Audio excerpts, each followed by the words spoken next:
I did not expect to read two books about the Bosnian War within 2 weeks of each other, but I did. So the first I've already talked about, Kate and Frida by Kim Fay, 5 stars.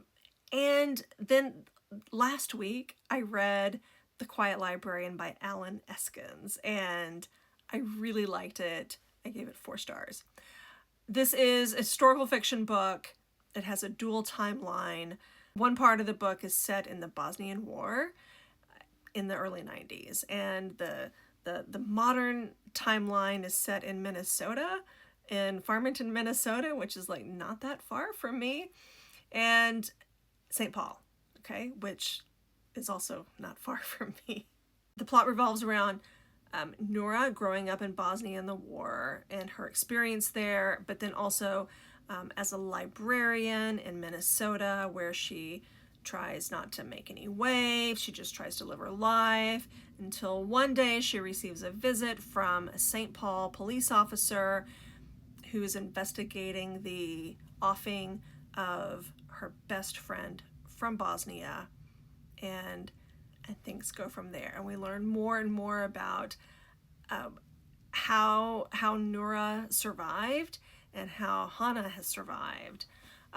This is a really good book. I really enjoyed reading this, and not just because of all the Minnesota stuff in it. You know, it's fun for me to see the little things that Alan Eskens drops in. I like places I've like, oh, I have been to that place. Like there is an Islamic center that he refers to, and like that is right next to the place where I buy tea.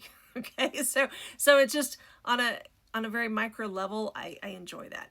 But I enjoyed the storytelling, and I'm so glad this story is being told, okay, of this war. There was one problem I had with the book, and that is really that just one little spoiler. There's chemistry between the police officer and Hannah, and like it just in a professional setting like that wouldn't happen. It wouldn't happen. But I was able to set that aside, and I really enjoyed the book. I fully recommend it, especially if you like historical fiction. Absolutely. Even if you don't like historical fiction, check this book out. It tells an important story about a war that we really don't hear much about these days, and you may have lived through it. It can make a good summer book. It is quick reading.